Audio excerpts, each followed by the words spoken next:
Alright, ladies and gentlemen, Baron here, and yes, this is Igromir tank footage. Well, right now we're looking at the Heinkel 111, but I'm going to tell you what we're going to do today.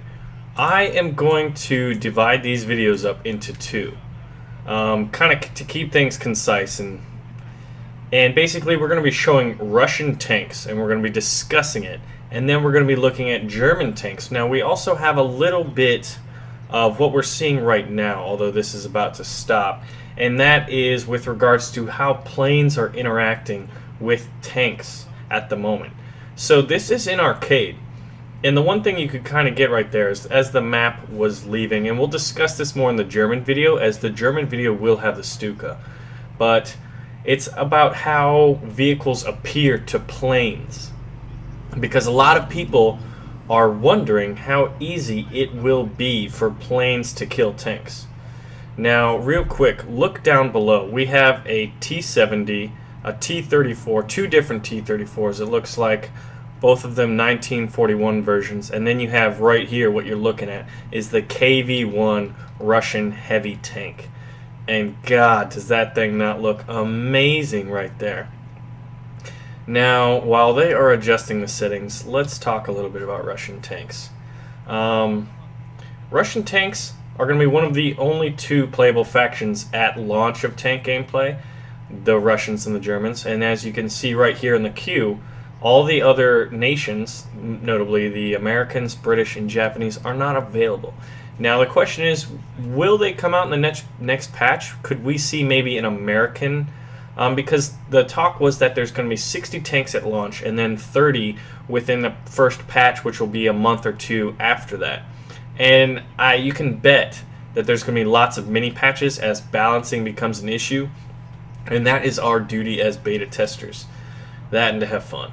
But look at this map right now. Pretty cool. And if you look rather closely, you can see these different roads. But it looks like there's two main spawn points. And look at that. That's another thing, is the map can kind of change, giving you kind of, I guess, an overview. And I'm wondering if that's more for the pilots. And then you have the closer-up one, which you can see right here as this guy selects his KV-1, and you can see 3 capture points. There's kind of 2 off to the side and 1 in the middle, and I don't really know. So here we have the KV-1. Look at that rear machine gun facing the turret, and then look at that front of that turret as he fires that cannon beast mode. We also see a Stug 3 and then another KV-1, and check out the rear of that Stug. Look at the detail. And so he's going to be following this KV-1. Now as you're looking at it, this KV-1 seems to be moving pretty quickly. The level of detail, the trees, the rocks, and if you look really closely, you'll see a lot of like little hills, little elevation changes. There's not really a lot of prolonged just flat space. So between all the bushes, trees, rocks, and then subtle elevation changes, you can get into some pretty interesting positions like hull down and basically hide the main body of your tank and just have your turret sticking over a hill overlooking maybe a certain clearing or something like that. And I think the maps are definitely going to reward that kind of gameplay and that kind of attention to how you are situating your tank. So look at these pillboxes, and they're kind of etched almost stair-step like, so that means your machine gun or whatever you have in that pillbox can elevate and depress. That's kind of why they look like that. Pretty interesting. So you see a capture point in the background, and it looks like someone is in the attempt of capturing it. And this guy is looking for a target. Zooming in right here, you can kind of see a pillbox up on that hill. The level, like all the little details make this map pretty interesting. And then here's another one of those small hills I was just talking about. This guy's going to find himself in a pretty good position, and there we have another KV-1. So I'm not sure if he missed right there. He didn't get any indication. He just hit the hill, or maybe the enemy did. Now you look at the distances, look at them zooming in. So there's no tank sights right now, but then keep in mind this is a very, very early stage of tank beta. And it looks like the KV-1 is looking somewhere else, and this guy is firing at, like, it almost looked like the upper glacis or the kind of driver's viewport. And that tank is down. Look at the fire erupting and the smoke coming up. Pretty good effects for a very early stage of beta. So he's still kind of below this hill It's almost like a two-layered hill and some rocks. And that was a pretty quick kill. That's another thing. There are no health bars. If there's a penetration and you hit something like a gun rack, an engine, something like that, it's going up in flames. And it looks like that Panzer III is down for the count. So he's moving up even more. Look at the smoke.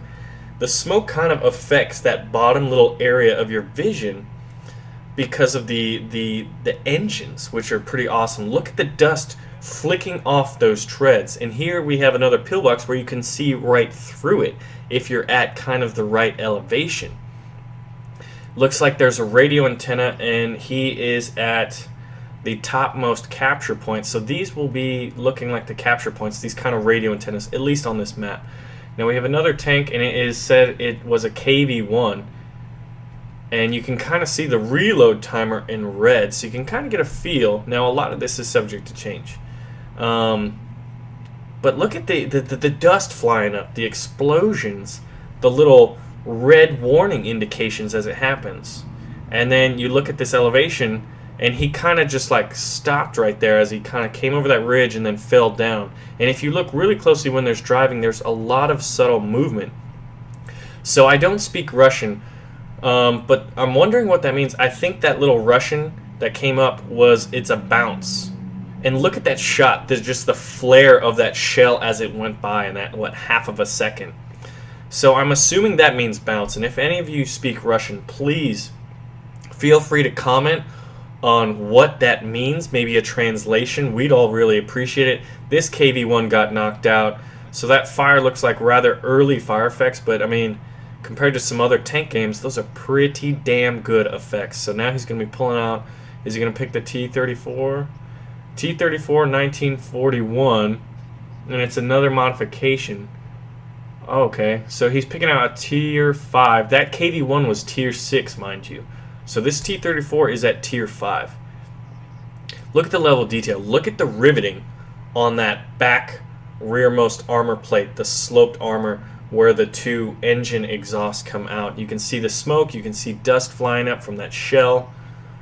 You can see the freaking rivets in perfect detail. Now going back to that KV-1 real quick, that rearmost machine gun, in all of this gameplay footage I didn't see any machine guns firing at all.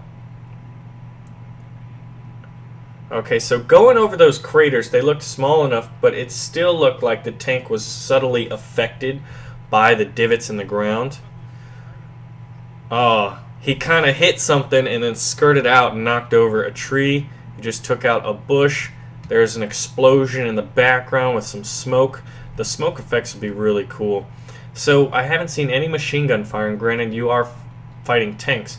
If anyone did go and you were able to fire the machine guns, let me know. So I'm trying to make out what he's firing at. Now this is something interesting. He's calling in an artillery strike. And look at those hedgehogs, those tank traps over there. So he kind of disappeared again. So there is kind of a line of sight issue. But granted, he was in artillery mode. So he had a bird's eye view, like, and no friendly was in the air, so no tank would have seen it. So I don't think we're going to have that whole disappearing that you did in World of Tanks. Another thing, look at these giant bunkers, these concrete bunkers. These are the type of bunkers that have like naval guns in them that the Germans used in Fortress Europe to basically defend against the English Channel. So this game appears to be over. Someone that went to the event told me that he had to wait 1.5 hours in line, but he got to play 7 minutes, and he said it was thoroughly worth it. So we saw a little bit of that T-34 and a little bit of the KV-1, and now this guy's going to be picking the T-70 light tank. And here it looks like this exact same map. And he just, I'm wondering which tanks have the availability of artillery and which don't, or if it's kind of a cool little feature that's exclusive to arcade mode. And I wonder if that's subject to change as if, hopefully, artillery is put in at the beginning. I think this guy called an artillery strike on himself to test it out. And you can see him as he kind of, there are little changes, it looked like, as he went over those craters. And look at the smoke popping out of that back right where the two little exhaust pipes are for this T-70 Fires the cannon, the dust goes up, and he is calling it quits for this. So now I believe it is the Germans' time. So here we go. Nice little close-up on that T-70 real quick before this guy switches to the Germans. So I'm Baron, thank you for watching, and check the video description as we will see some German tank play momentarily. Alright, ladies and gentlemen, what we're about to see is some tank gameplay from the public Twitch stream, and this stuff is epic. Let's check it out. Так, вопросики. Круто, все круто. Физика. Ну, здесь вот очень интересный момент, например, что можно перевернуться, и после этого, собственно, все. Можно покидать. Хотел сказать самолет, нет, не самолет, уже можно покидать танк. О-о-о-о-о.